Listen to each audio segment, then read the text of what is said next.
Fala galera, tudo bem? Estamos começando mais um vídeo do canal 3 Dentro e 3 Fora, então já sabe, seja bem-vindo, ótimo dia, ótima tarde, ótima noite para você que nos acompanha. Boa noite meus amigos Luiz, Bruno, como vocês estão? Fala galera, beleza? Boa noite Tiba, boa noite Bruno. Tamo aí, vamos falar dos três grandes de São Paulo e como sempre, novidades, né? No mundo da bola e do esporte em geral. Fala galera, tudo bem com vocês? Antes de mais nada aí, curta o vídeo, se inscreva no canal, quem não é, siga a gente aí também no Instagram e bora lá, Tibá! Bora lá, Bruno, isso aí, vamos fortalecer galera. Então vamos lá, rodada 25, olha, faltam 13 rodadas para o final do Campeonato Brasileiro, 2/3 do campeonato já foram, então olha só, o Palmeiras venceu por 2-0 o Atlético Paranaense na Arena da Baixada, não é um resultado tão simples de se fazer, jogar lá é muito difícil, o Palmeiras encostou no Botafogo, que venceu também, né? O Fortaleza, eu vi o jogo, foi um belo jogo do Botafogo. O Corinthians, que venceu o Flamengo por 2-1, num grande jogo na Neoquímica Arena no domingo. E o São Paulo, que perdeu por 2-0 para o Fluminense. Olha, tem muito o que falar desse jogo, tá? Mas vamos começar com o Corinthians, que venceu por 2-1 às 4 horas da tarde no domingo. O Bruno estava lá. Conta pra gente, Bruno. Bom, vamos lá, falar um pouco aí desse jogo aí, jogo legal, né? Jogo bom, jogo nervoso, domingo, 4 da tarde, dia ensolarado, aniversário do Corinthians, né? Fez 114 anos aí, então parabéns mais uma vez ao clube. Enfim, pegou o Flamengo quase que reserva, vamos colocar assim, mas o time reserva do Flamengo. Não diria tão Ou, reserva assim não, hein? ou misto, né? Porque até o Pedro voltou, conseguiu jogar, enfim. Mas o time misto do Flamengo é muito forte, ainda mais comparar com o ano do Corinthians, né? Mas o estádio tava lotado, né? Acho que muito pela tudo que envolveu o jogo e o aniversário do clube, enfim. Então o Corinthians aí, na escalação, há algumas surpresas, vamos chamar assim. O Fagner de titular, né? Que não vinha sendo escalado. Eu acho que ele colocou o Fagner meio que para conter um pouco, né? O Bruno Henrique, né? Para mim, isso daí foi muito claro. E ele escolheu o Héctor Hernández de titular no lugar do Yuri Alberto, né? Muito contestado. Eu critiquei bastante o Yuri Alberto, mas assim, eu nesse momento não colocaria o Héctor de titular. Eu acho que seria algo muito abrupto para um cara que mal sabe o que é o Brasil já começar num jogo desse, tá? Mas é meio que um perfil aí do Ramon Dias. Eu não sei se é um perfil dele de apostar no que chega, ou se é um desespero, ou se é um misto dos dois, né? Enfim, quando entrou com essa escalação, e o Héctor Hernandes com 3 minutos se machucou. Então o Corinthians já foi obrigado a queimar uma substituição ali, o Yuri Alberto voltou ao time. O Corinthians teve um gol anulado, indiscutível, aí não tinha o que falar, mas continuando para cima, o Garro teve uma chance, e aí o Flamengo começou a ficar mais com a bola. O Bruno Henrique teve uma chance também, ele invadiu a grande área sozinho, o Hugo fez uma defesa. E depois um lance de uma bola roubada aí, que o Flamengo estava ali no ataque, para mim o Davi Luiz falou feio, né, ele foi tentar interceptar um corte, a bola passou, o Yuri Alberto fez uma jogada, não era muito de centroavante, mas como eu falei, eu não acho que ele é muito centroavante mesmo. Ele levou para a linha de fundo, cruzou, o Thales Magno fez de cabeça, o Corinthians abriu o placar 1-0. O Flamengo, que até então ali já estava ficando com uma posse da bola, voltou a ficar, e aí num lance besta, teve um pênalti para o Flamengo. Acho que a câmera, não tem uma câmera muito clara, mas assim, também acho que não tem muitas dúvidas, né? Porque o cara ficar no ar é mais difícil você ter a noção do espaço ali, né? Mas enfim, pênalti pro Flamengo, o Pedro bateu no meio do gol, fez 1-1, ali acabou o primeiro tempo. Um resultado que seria ruim pro Corinthians, na minha opinião, mesmo jogando com o Flamengo. No segundo tempo, o jogo começou a ficar um pouquinho ali travado no começo, né? E aí com 15 minutos, o Ramon Dias põe o Romero. O Romero entrou no primeiro lance dele, ainda bem que ele não deixou o Roberto finalizar, e aí ele fez o 2-1. O Romero, para mim, que entrou muito bem, foi um dos melhores em campo, na minha opinião. Ele desafogou um pouco o Garro, né? Acho que o Corinthians procurava muito Garro para dar uma acalmada no jogo. O Romero acabou roubando um pouco a cena.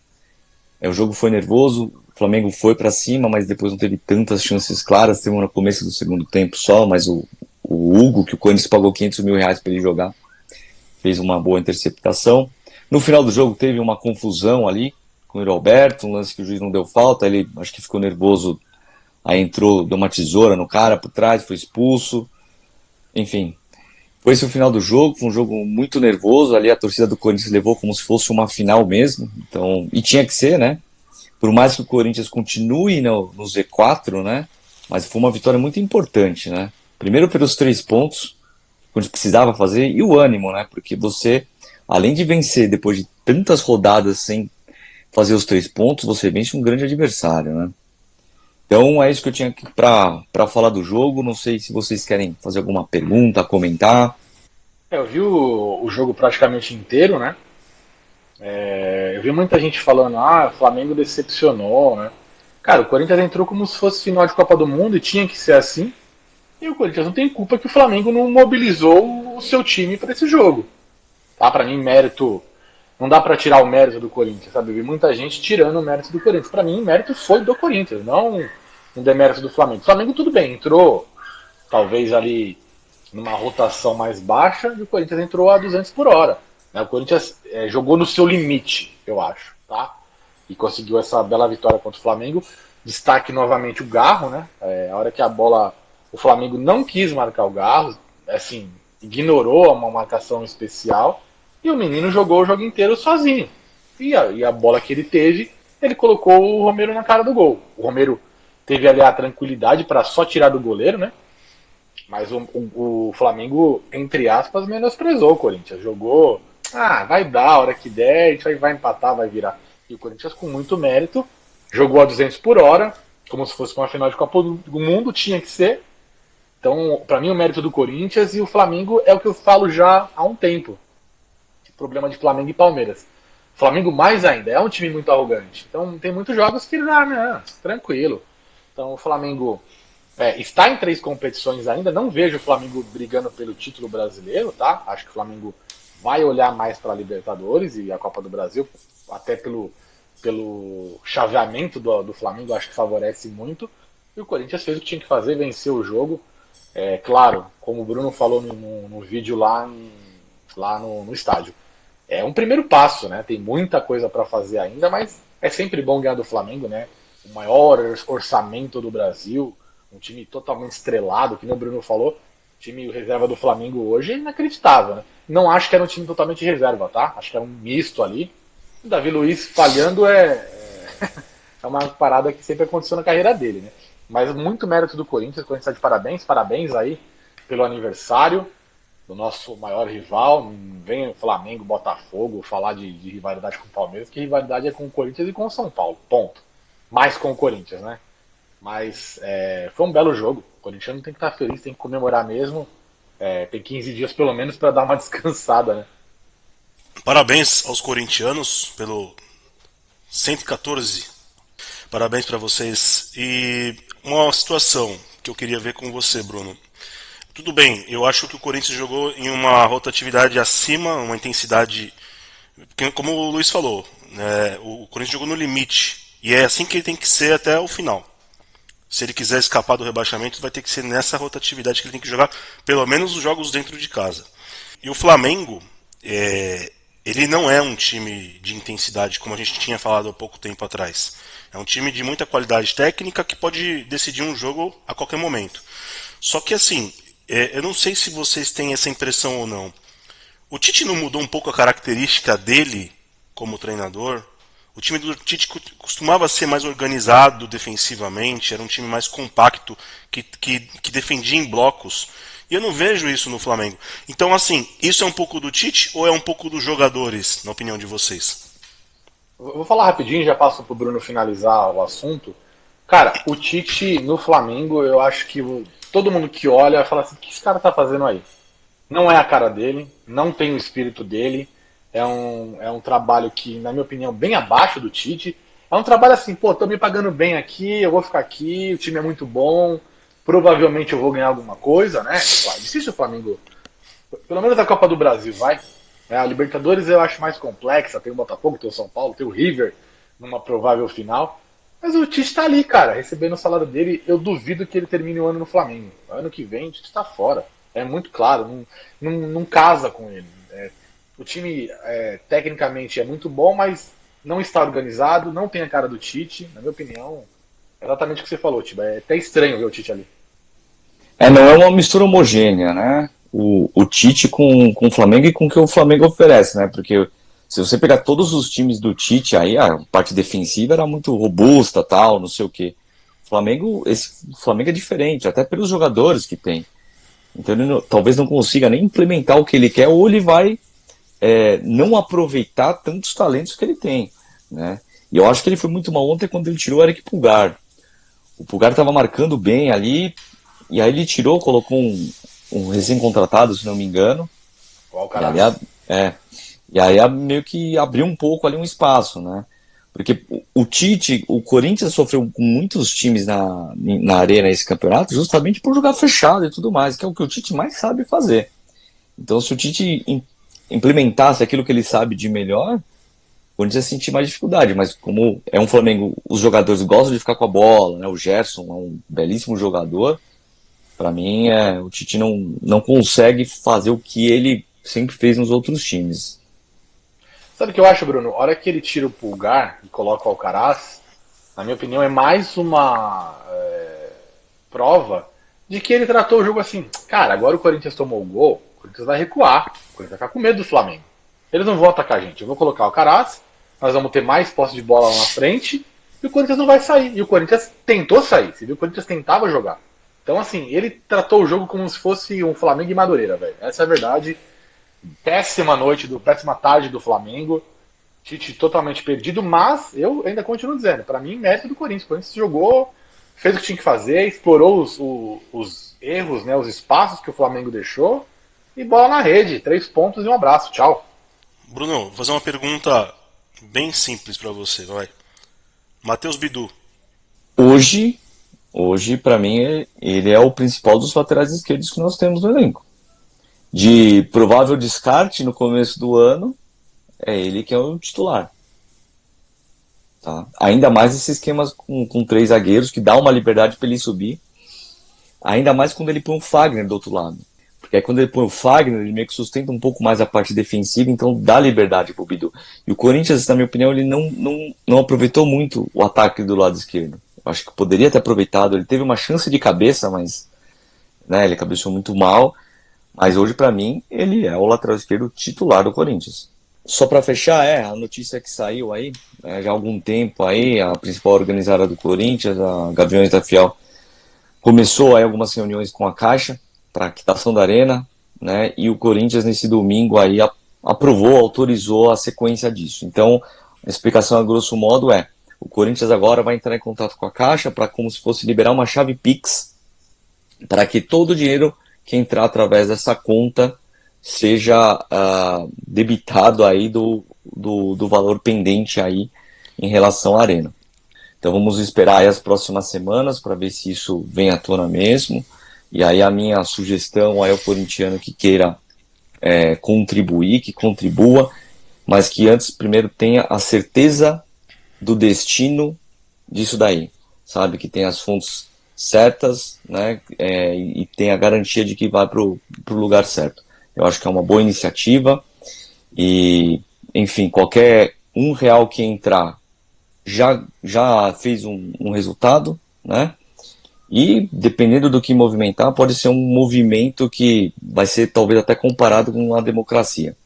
Vamos aguardar aí. Projeto ousado da Gaviões da Fiel, como eu tinha falado com vocês. Ousado e desesperador, né? Assim, vai ser uma grande surpresa para mim se juntar mais que 20 milhões. Eu duvido. Não é pela torcida em si. Eu tenho uma teoria, até um dia eu vou fazer um vídeo sobre isso, né? De que não existem 50 milhões de flamenguistas, nem 30 milhões de corintianos, nem 20 milhões de palmeirenses e São Paulino, né? O cara que tira o dinheiro mesmo do bolso, eu acho que não chega a 1 milhão de torcedores, né? Então para mim vai ser uma grande surpresa. Eu não duvido, que nem você falou, eu não duvido, porque você pode mobilizar, né? De repente o dinheiro começa a entrar, a galera começa a se empolgar. Mas o cara tirar ali, por exemplo, R$ 100 ali para jogar numa vaquinha dessa, com a Gaviões cuidando, não sei. Talvez com a chancela do Corinthians, talvez isso funcione melhor. Mas, pô, se juntar 100 milhões, cara, é um dinheiro muito bom, né? É, É uma iniciativa maravilhosa. Não tenho dúvidas disso, é maravilhosa. Né? é É a, uma ideia muito legal. uma ideia fantástica, parabéns aí aos envolvidos, né? A Gaviões não vai cuidar disso, tá? Ela só quis movimentar essa ideia porque o Corinthians era meio Não, que não. contrário, Então, né? mas assim, com o Corinthians dando a chancela, dando a cara do clube oficial, é diferente, né? É diferente da torcida falar, ó, deposita aqui. E eu não tô dizendo que a Gaviões ia desviar o dinheiro, Não, é isso. não. Mas o clube traz mais, Até obviamente, mais porque também credibilidade, né? a Caixa não ia liberar Sim, sem o sim. aval do Corinthians, né? Então, isso era mais um ponto que se fazia E necessário. a Caixa Econômica vem fazendo um jogo duro com o Corinthians, tá? Se esperava uma negociação mais simples. Eu venho acompanhando aí a negociação do financiamento, né? E achava-se que a Caixa ia tirar o pé, ia reduzir juros, e eles estão bem irredutíveis, né? É bem até uma surpresa, assim, porque geralmente nesses altos valores assim, só você ver qualquer pessoa que tem uma dívida alta, o banco costuma baixar os juros, né? Nesse caso, não teve negócio, né? É até interessante isso.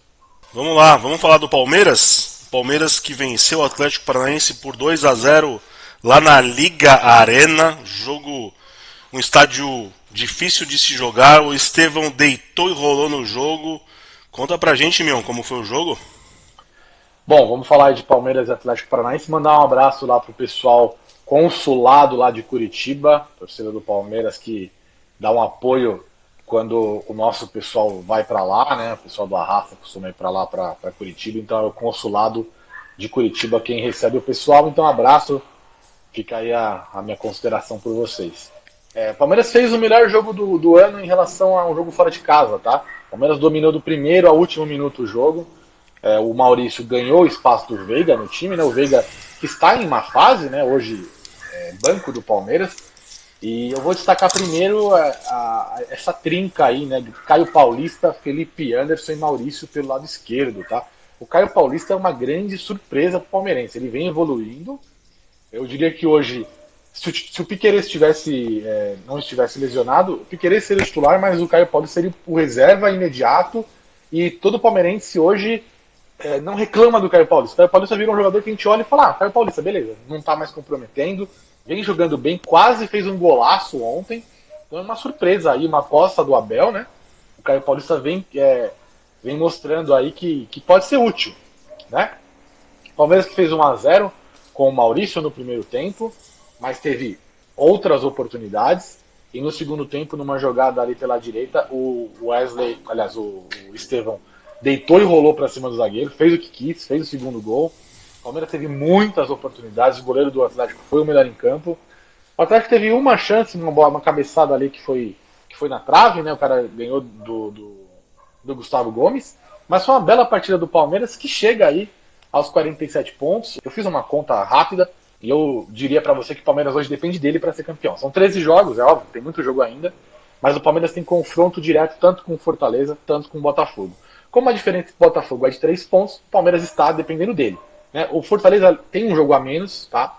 Mas é um jogo que vai jogar dia 11 agora contra o Internacional lá em Porto Alegre. Eu acho muito difícil o Fortaleza vencer esse jogo. Ou seja, o Palmeiras depende dele para ser campeão. Ah, você está dizendo que o Palmeiras vai ser campeão? Cara, é muito cedo para falar isso. Porém, olhando a tabela, o Palmeiras, eu diria que ele tem 3 jogos difíceis nessa caminhada, tá? Contra o Corinthians na Arena do Corinthians, por motivos óbvios, né? Por ser um clássico, por ser o maior rival, pela posição na tabela do Corinthians e por tudo. Né? Então, Corinthians fora, Fortaleza em casa, Botafogo em casa. São os 3 jogos chaves nessa campanha até o final aí do campeonato. Tem um jogo também com o Cruzeiro lá, mas é o penúltimo jogo. Então esse jogo pode já não valer nada, como pode de repente até valer o título, tá? Mas eu diria que o Palmeiras tem uma tabela interessante, que ele pega o Criciúma em casa agora, depois o Vasco fora, só que não em São Januário. O Vasco vendeu o mando lá para Brasília e depois o Palmeiras pega o Atlético Mineiro em casa. Ou seja, o Palmeiras tem 3 jogos aí que são acessíveis para o Palmeiras, né? O Abel conseguiu acertar o time, tem agora uma espinha dorsal e é como eu sempre falo, a ver. Acho que o Palmeiras vai brigar. O Palmeiras no Brasileiro ele é muito forte, depois vocês podem comentar isso. Palmeiras nesse campeonato de pontos corridos, quando chega no final, se ele tiver na briga, a gente sabe que ele vai de fato lutar. Eu diria que a briga está entre Palmeiras e Botafogo, tá? Essa é uma opinião minha. Não vejo o Flamengo brigando e não vejo o Fortaleza tendo fôlego para disputar. Para mim, está entre Palmeiras e Botafogo. Bruno, quer falar alguma coisa?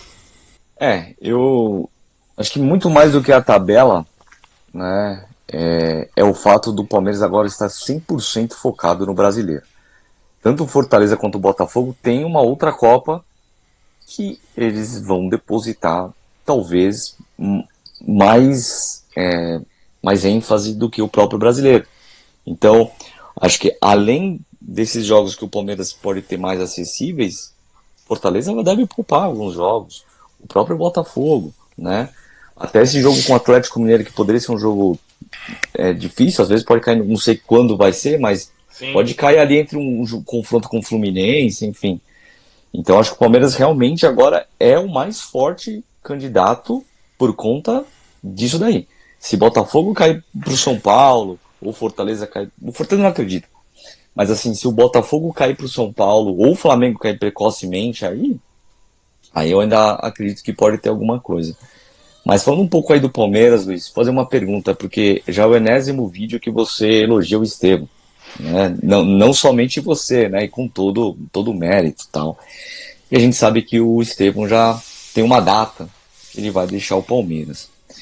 Você tem alguma ideia de que tem alguém no elenco que possa substituir? Ou você acha que quando ele for embora, o Palmeiras vai ter que ir pro mercado, atrás de alguém aí para jogar nessa função dele?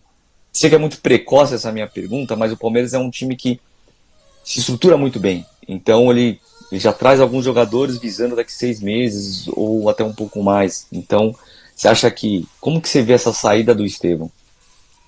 Então, primeiro, agradecer a pergunta, excelente pergunta, né? O Palmeiras tem até peças de reposição, né? O Maurício pode jogar ali pela direita, né? Você pode colocar o Veiga de volta ao time.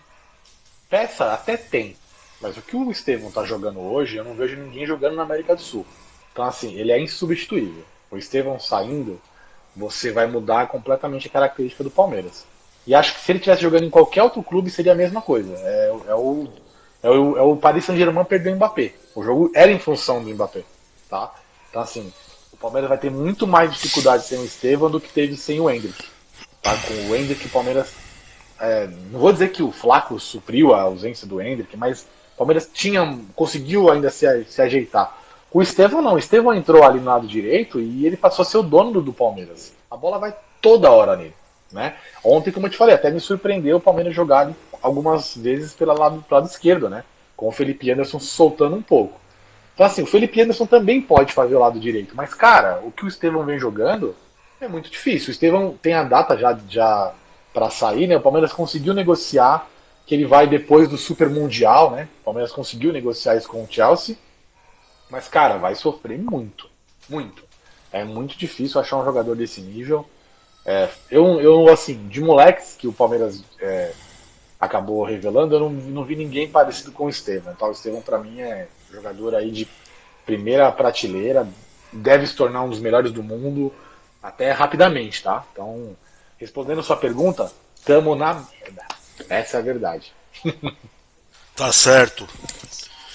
O que eu ia falar mais do Palmeiras? Eu ia fazer a mesma pergunta que você já respondeu, que era do Caio Paulista. O que você estava achando dele, mas você já falou a respeito do Caio, né? O Palmeiras, com esse esquema de 3 zagueiros, ele deve utilizar mais o Caio Paulista, porque a função dele de ataque ele é melhor do que na parte defensiva. Então ele deve na verdade, o Palmeiras não tá jogando mais com 3 zagueiros, tá? Now the world don't move to the beat of just one drum. Nos últimos 2 jogos o Palmeiras já mudou. Tá. Jogou com 2 zagueiros só. Jogou com Murilo e Gustavo Gomes. Eu acho que deve ser a dupla de zaga, deve ser essa a dupla de zaga até o final do ano, salvo alguma contusão, né? Só para finalizar o assunto Palmeiras, o Estevão se apresentou à seleção, né? O menino merece. Eu ouso dizer que ele pode se titular contra o Equador aí na sexta-feira. Eu jogaria, vou até pedir a opinião de vocês aí. Sei que o Bruno não é um torcedor da Argentina, né, para quem não sabe, mas ele pelo menos conhece os jogadores do Brasil.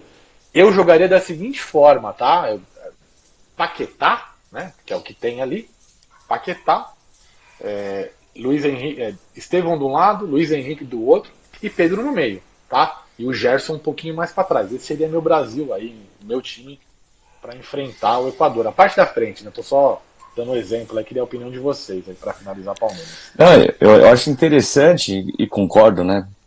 E é legal porque, assim, vamos supor que isso seja verdade, né? Há quanto tempo você não vai ver os 4 da frente ali atuando No Brasil, né? no futebol brasileiro? Cara, é impressionante. A gente não tem um camisa 10. Até brinquei com uns amigos. Preste, né?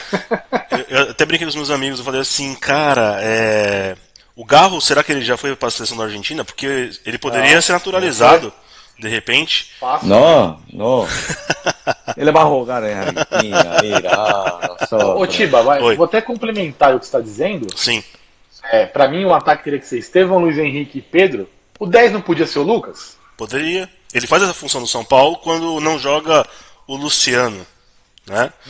Ele sempre faz essa função. Ele poderia ser aquele cara do meio de campo que carregava a bola e municiava os jogadores pelas beiradas. Eu acho que ia ser interessante jogar o Lucas junto com o Estevão, velocidade, né? O Luiz Henrique mesmo também. Então, Mas é provável que o Brasil jogue com o Rodrigo e o Vinícius Júnior, sim. Paquetá. Talvez o Pedro entre nesse time. O Estevão e o Luiz Henrique eu acho que vão ser apenas opções no banco. Vamos aguardar. Eu acho que o Estevão ele vai ter bastante oportunidade aí nesses jogos, viu? Eu acho que ele vai ser bem utilizado. Mesmo que ele não também comece acho. entre os titulares, eu acho que ele deve ser bem utilizado. Vou falar do São Paulo então, tá? Derrota por 2-0 para o Fluminense. Derrota doída, principalmente pela situação como foi, para mim. O São Paulo não vem jogando bem, essa é a real.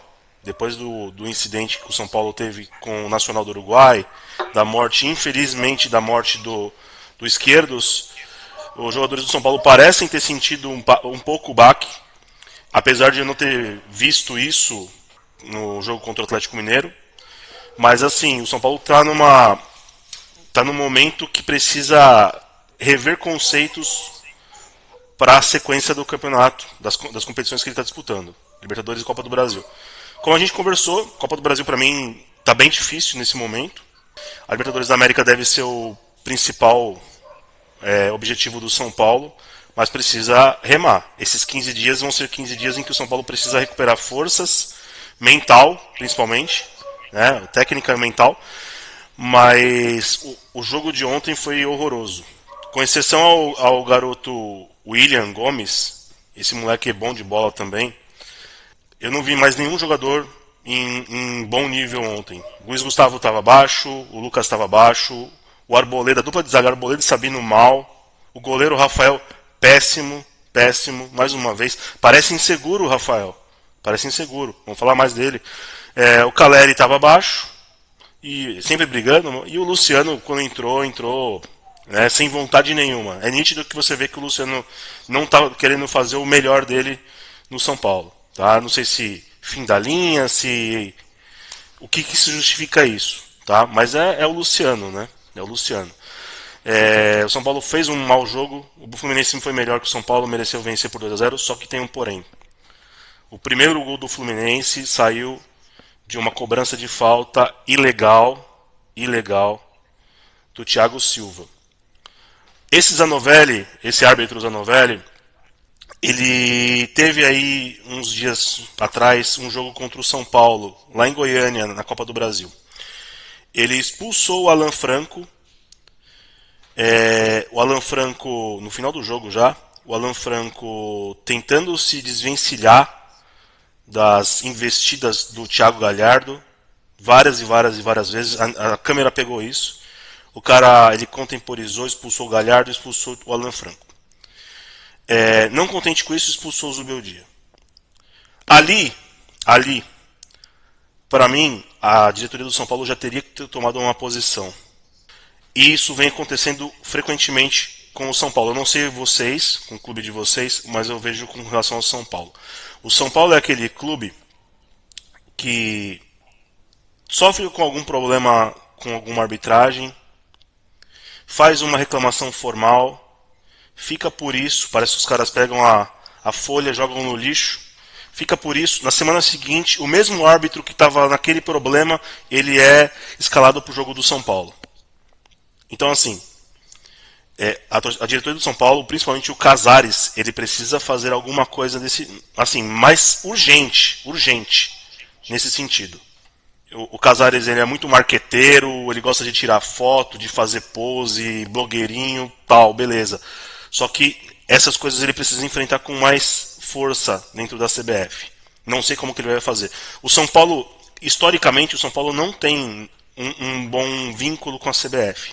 O São Paulo é um clube que os seus conselheiros, por se tratarem de pessoas muitas vezes arrogantes, tidas como arrogantes, eles nunca tiveram um bom retrospecto histórico com a CBF, com a instituição CBF, com a entidade CBF.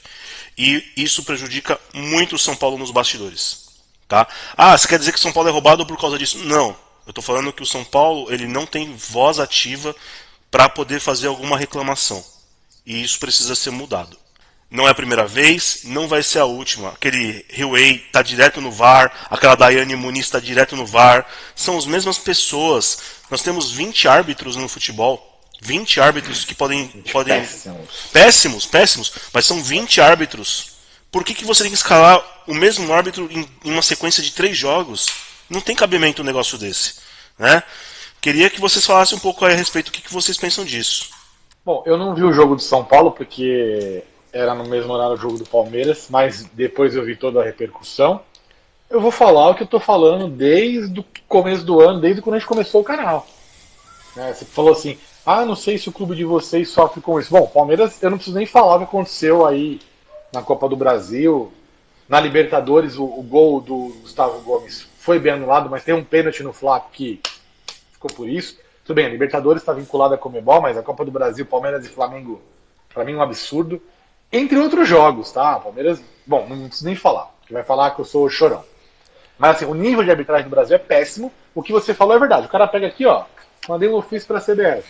Foda-se. O cara rasga e acabou, velho. É sempre os mesmos caras. O cara apitou, roubou o Palmeiras, ele vai roubar o Corinthians, vai roubar o São Paulo, depois ele vai voltar e roubar o Palmeiras, vai roubar o São Paulo, porque é assim que eles estão fazendo. O nível do VAR é patético, velho. E assim, não tem critério. O erro do São Paulo foi um absurdo. Mas não tem critério. O Bruno falou, né? O lance do Corinthians. Foi pênalti? Tá, foi pênalti. O cara tá com o braço esticado. Coloca depois no YouTube aí e vê um lance do Palmeiras e Flamengo. Que o jogador do Palmeiras, acho que é o Rony, chuta a bola aqui no Allianz Parque. O cara do Flamengo tá com o braço esticado. Segue o jogo. E aí, é camisa? Quando é um time vale, quando não é outro não vale? Então assim, não tem critério, cara. Então irrita falar de arbitragem. Eu me irrito, cara. É um negócio que me deixa extremamente irritado falar de arbitragem. Vou passar pro Bruno aí antes que eu cometa uma besteira aqui. Cara, parece que a gente dá murro em ponta de faca, né? Porque eu vou contar até o nosso amigo aqui do canal Dantas, Ricardo Dantas, Luiz? Ricardo Dantas. Um abraço pra ele. Na live ele falou, pô, Bruno, comenta aquele jogo com Fortaleza, que o juiz não expulsou alguma coisa do tipo. Que era um lance que o Breno Lopes e o Mateuzinho estavam disputando, o Breno Lopes, ele faz assim com a mão, o juiz não deu nada, seguiu o jogo.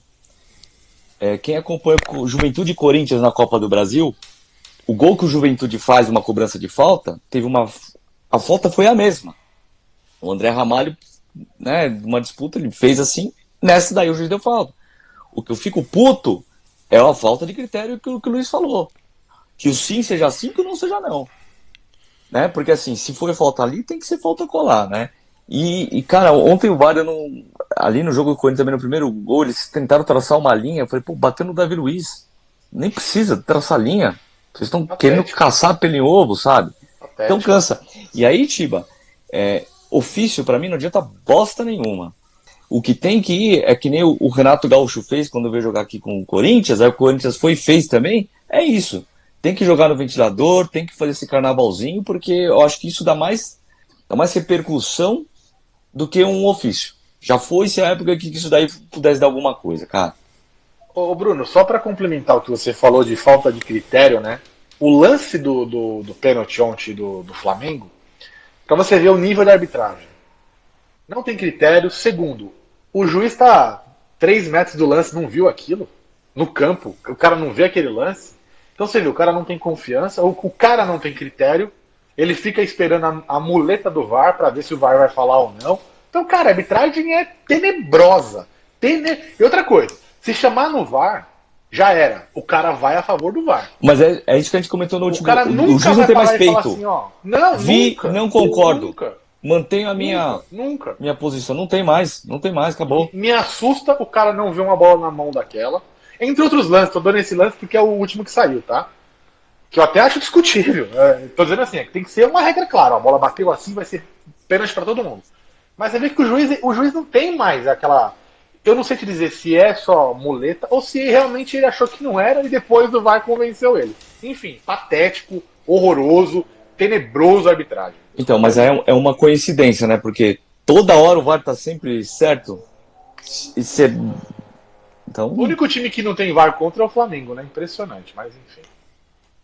É uma coincidência, né? Coincidência. A grande questão para mim ontem do treinador, do juiz, do Zanovelli, foi que o VAR chamou ele. Desculpa te cortar, tá? O Zanovelli é horroroso. Horroroso, Esse horroroso. cara tinha que fazer qualquer outra coisa na vida dele. Só que ontem, jogo. ontem, eu não acho que ele foi incompetente. Sendo bem honesto. Eu acho que ele armou pra poder prejudicar o São Paulo. Tô falando sério. O dolo, né? Sabe por que eu tô falando isso pra você? Ó, o lance seguiu, não sei se vocês chegaram a ver o lance. O Caleri tá disputando uma bola com o zagueiro do Fluminense, que é o Thiago Santos. O Thiago Santos tá segurando o Caleri. Ele fez o quê? Ele inverteu a falta, ele deu falta pro Fluminense. Só que quando ele dá a falta pro Fluminense, ele segue o lance assim, segue o jogo. Ele não apita, ele dá como segue o jogo. O Thiago Silva pega a bola com a mão e cobra a bola, cobra a falta. Cobra rápido e sai o gol do Fluminense. O VAR chama ele para poder ver. O VAR chama ele para poder ver. E ainda assim ele mantém o que ele tinha falado. Ele viu Sabe que o que Caleri ele falou? sofreu a falta. Tiba, o que ele falou foi o seguinte, eu tenho certeza que ele falou isso pro VAR. Não, eu apitei. Não apareceu a imagem, mas eu apitei. Sim, eu mas fiz não assim, apitou. mas eu dei falta. Não. Ele lógico que ele não Sim, apitou. sim. É óbvio que ele. Sim. Só que ele não tem humildade de falar, ó, desculpa aí, errei, gente. O cara botou a mão na bola ali, foi falta. Então, eu acho que isso é dolo. Isso aí não é que o cara é incompetente. Não é só incompetência. Isso aí pra mim é má fé. É má fé. Entendeu? Ouvi até falar, eu não sei se isso é besteira ou não, mas eu ouvi até falar que parece que o CNM estava pensando em ver a questão de anular o jogo. O que eu acho um absurdo. Eu acho que isso é ridículo e é bizarro. Mas assim, se isso acontecesse, isso ia abrir um precedente no futebol sem tamanho, sabe? Não, isso Aconteceu Não, também. aí não ia também. ter fim o campeonato. Você entende o que eu tô falando? Aí acabou. Aí para o campeonato, né? Agora vou falar só uma pergunta pra você, Tiba. É engraçado, né? Não sei se vocês se lembram. Bom, a gente é mais velho, vocês vão se lembrar. O Fluminense tava pra cair lá em 2009, né? Em 2013. Não. Tô falando quando o Palmeiras perdeu o título. Sim. Cara, o Simon roubou um gol do Palmeiras no Maracanã. do Obina. Do Você lembra Obina. desse lance? Do Obina. Cara, então toda vez que tem Fluminense ali na zona de rebaixamento, Flamengo brigando lá em cima, é engraçado, né? Enfim. Mas isso é Os times fato. de São Paulo não são unidos, né? Eles tinham que formar uma colisão e falar, meu, e não faz, né? Enfim. Concordo com você. Mas assim, fica né, essa lamentável situação de ficar falando toda hora de arbitragem. Mas fato é que o São Paulo não jogou bem, tá? O Rafael foi mal. Vou falar do Rafael agora. O Rafael ele vem falhando constantemente. Falhou no jogo contra o Palmeiras, falhou no jogo contra o Galo, falhou ontem. E eu não sei o que está acontecendo. De repente, se o cara está perdendo a confiança, eu acredito que ele tenha que ver essa questão da confiança. Mas ele precisa retomar, porque nós temos aí uma sequência difícil de jogos a partir do final da data FIFA, que são decisivos para o destino do São Paulo no ano, né? Então vai ter que retomar essa confiança, tá? Vocês querem falar alguma coisa? Levantaram a mão? Eu vou deixar uma pergunta aqui, não sei se o Bruno vai comentar, mas já vou deixar minha pergunta. A minha pergunta é pro Tiba, óbvio. Tiba, esse jogo contra o Botafogo, esse confronto aí, é o que define o ano de São Paulo? E deixa o Bruno questionar aí também. A minha pergunta é aproveitar, deixa que o Tiba comentou do Rafael, e perguntar se a seleção fez mal pra ele aí. Vou falar primeiro do Rafael, tá? Cara, acho que fez mal. De certa forma fez mal. Eu não sei se ele de repente voltou numa outra atividade menor porque ficou muito tempo sem jogar. O goleiro precisa de jogos, né, pra poder voltar, né, ao ritmo. Mas assim, mesmo assim o Rafael não tem correspondido. Tá? Mesmo antes das convocações ele tem feito jogos também abaixo. Não é o mesmo Rafael do ano passado. Tá? Foi decisivo ano passado, foi importante na Copa do Brasil, foi importante na Supercopa nesse início, né, no começo do ano, mas de fato ele precisa retomar o bom rumo que ele começou no São Paulo. Ele não faz uma boa temporada nesse momento. Tá? Acho que a seleção brasileira pode ter dado um pouco de desequilíbrio nessa parte para ele, mas espero que agora, com essa pausa que a gente tem, o São Paulo consiga retomar esse rumo. Tá? Porque, de fato, o ano do São Paulo pode acabar agora nesse mês de setembro. Voltando ao que o Luiz falou, sim, o Botafogo eu acho que é o grande jogo do São Paulo no ano. Muita coisa tem em jogo nesse confronto. Se o São Paulo for eliminado da Libertadores, São Paulo praticamente dá adeus a qualquer chance de campeonato, de títulos, né? Pode ganhar uma vaga na Libertadores, mas chances de reais de títulos, São Paulo fica muito sem condição, né? Sem condição. Hoje é o sexto colocado no Campeonato Brasileiro. Vai ter um confronto antes com o Atlético Mineiro. O Atlético Mineiro é o favorito a passar, porque já venceu o primeiro jogo. Vai jogar em casa, vai jogar por um empate. Tem um time bom, tem um time forte. Mas o São Paulo precisa retomar. O Galo é o favorito. Eu acho que o São Paulo vai ter muitas dificuldades de passar.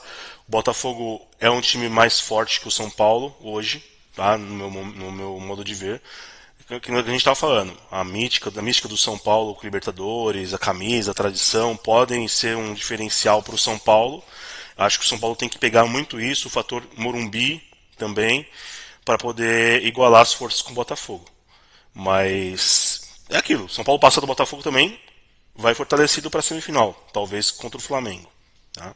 Só para fechar uma informação, o São Paulo, a janela de transferências termina hoje, né, às 23h59. O São Paulo fechou duas contratações. Jamal Lewis, que se fala assim, né? É um norte-irlandês que estava no Newcastle, lateral esquerdo, de 26 anos. O São Paulo fechou o empréstimo dele por um ano, até o meio do ano que vem. O jogador estava no Watford, da Inglaterra, emprestado. E aí o Newcastle ele não vai utilizar o jogador para essa temporada, acabou emprestando ao São Paulo, com opção de compra. Tá? Já o volante Santiago Longo,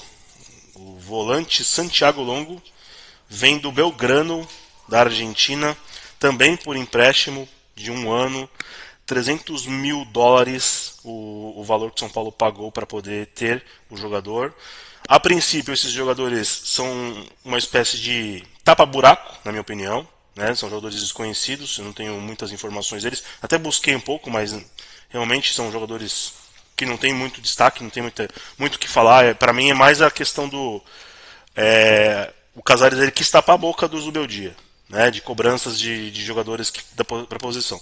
Esse jogador do Belgrano, o Santiago Longo, vem para possivelmente fazer a função do Luiz Gustavo quando ele estiver fora, de repente, precisa ser poupado, é um primeiro volante. Já o norte-irlandês, o Jamal Lewis, ele vem para poder fazer aí frente com o Wellington, que a gente já sabe vai sair do São Paulo para o Southampton no final do ano, e o São Paulo vai ficar sem lateral esquerdo de ofício. Cara, eu quero comentar, né, essas duas contratações rapidamente, vamos lá. Se você não tem um primeiro volante e um lateral esquerdo para ser reserva ou terceiro reserva na base, então você fecha a base, tá? E para de gastar dinheiro com Cotia. Isso é um absurdo. Tudo bem, esses caras podem entrar e fazer o gol da Libertadores aí, eu tenho que calar minha boca. Mas olhando, é inacreditável. Parece esquema de alguém, sabe? Não é possível. Trazer um cara que é reserva no, sei lá, será reserva no Watford, que é um time da segunda divisão inglesa, norte-irlandês, que não conhece bulhufas do Brasil, nada, não tem destaque nenhum. O outro cara vem do Belgrano também aí por 300 mil dólares, que pro mundo do futebol é como se você pegasse uma moeda e jogasse na mesa. Pagar com chuteira, né, antigamente. É, cara, se você não tem. Se eu sou um moleque da base e estão trazendo um cara desse, fala, não vou jogar nunca no São Paulo. São Paulo que tem um baita nome em Cotia, né? E pra fazer isso, cara, olha, uma grande surpresa. E você vê, isso daí é o que o Tiba fala, né? Da desorganização do São Paulo, né? Enfim. Para quem almejava Alexandre Thiago Mendes, ter Jamal Lewis e Santiago Longo. É o fim da picada, né? É o fim da picada. Tibá, mas agora é aguardar, cara. É aguardar, tem que pit toca esses caras aí. Isso aí. Só falar da seleção, data FIFA, é isso, gente. Agora, enfim, vamos ter que falar sobre outras coisas, né? Pra quem não viu, entra no nosso canal, vê uns vídeos mais antigos da última data FIFA, vê como a gente se sente. E aí, se você se sentir da mesma forma, comente aí. Eu ia falar isso, né? O Brasil vai jogar aí contra o Equador, o Brasil tá pressionado nas eliminatórias, incrivelmente. Classificam, acho que 18 times da América do Sul, tem 10, então fica 18. E o Brasil tá brigando pra cair fora, inacreditável. Brasil e Equador, 10 da noite na sexta-feira no Couto Pereira. E também começa a Nations League na Europa, que é muito mais interessante. Enfim, é data FIFA, gente. Vamos procurar outro esporte. Vamos dar um palpite só dos jogos das eliminatórias? Pelo menos da. Qual? É Islândia e Noruega? Não. Bolívia e Venezuela, quinta-feira. Bolívia e Venezuela é 3-0 boliviano. 0-2. Acho que vai ser 1-0 pra Bolívia esse jogo. Em La Paz, né? 1-0 Lá é Bolívia. difícil jogar. Argentina e Chile. 2-0 pra Argentina. 3-0. 3-0. Também acho que a Argentina ganha bem. Uruguai e Paraguai. É o jogo pra você dormir no sofá, cara. 0-0. 1-1. 1-0 Uruguai. Brasil e Equador. Cara, o Brasil vai ganhar esse jogo na marra aí, 2-0. Gol do Vini e do Estevão. 2-1. Eu vou postar 3-1 no Brasil nesse jogo. E Peru e Colômbia pra fechar. Colômbia 2-0, 2 do Rames pro time vai ficar com saudade. 1-0 Peru. Eu vou de 1-1 esse jogo. Beleza, meus amigos? Galera, muito obrigado pela atenção de vocês. Como a gente falou aqui, curtam, compartilhem com seus amigos, se inscrevam no canal, ativem o sininho de notificações, dá uma moral pra gente. Vamos ver se a gente consegue fazer uma live aí nesse intervalo da data FIFA. Então esperamos vocês também lá, tá bom? Grande abraço, ótima semana, meus amigos. Falou! Abraço, avante palestra, chama. Falou, gente. Um abraço. Obrigado. Vai, Corinthians. Falou. Tchau, tchau. Tchau.